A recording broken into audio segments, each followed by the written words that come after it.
The Lord be with you. I'm Deacon Keith Fournier, and our first reading is taken from the book of Ezekiel. The word of Yahweh was addressed to me as follows.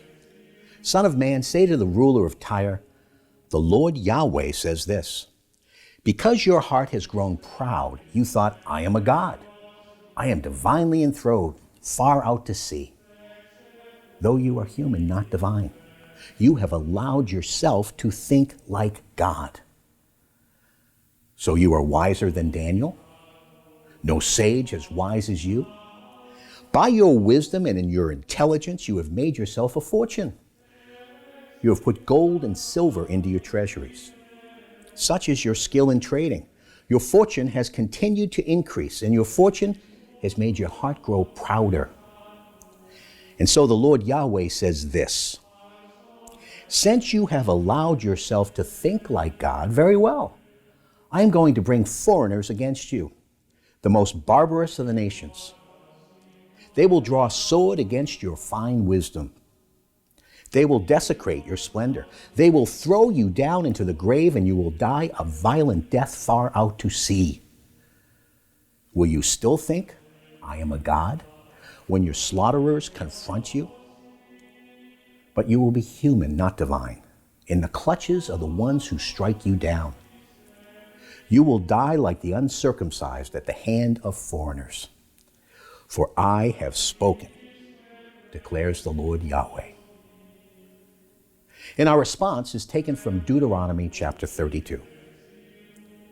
I should crush them to dust, I said. I should wipe out all the memory of them. Did I not fear the boasting of the enemy? But do not let their foes be mistaken. Do not let them say, we have got the upper hand, and Yahweh plays no part in this.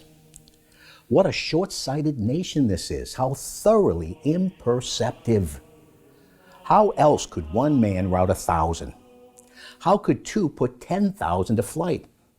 Were it not that their rock has sold them, that Yahweh has delivered them up.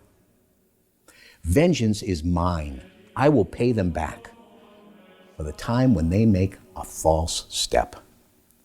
For the day of their ruin is close. Doom is rushing toward them. For he will see to it that their power fails, that neither serf nor free man remains. For Yahweh will see his people righted. He will take pity on his servants. In a reading from the Holy Gospel according to St. Matthew. Then Jesus said to his disciples, in truth I tell you, it is hard for someone rich to enter the kingdom of heaven. Yes, I tell you again, it is easier for a camel to pass through the eye of a needle than for someone rich to enter the kingdom of heaven. When the disciples heard this, they were astonished. Who can be saved then, they said. Jesus gazed at them. By human resources, he told them, this is impossible. For God, everything is possible. Then Peter answered and said, look, we have left everything and followed you. What are we to have then?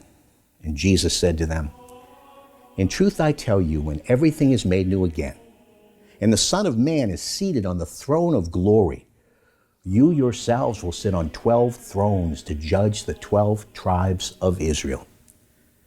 And everyone who has left houses, brothers, sisters, father, mother, children, or land for the sake of my name will receive 100 times as much and also inherit eternal life. Many who are first will be last, and the last first. The Gospel of the Lord.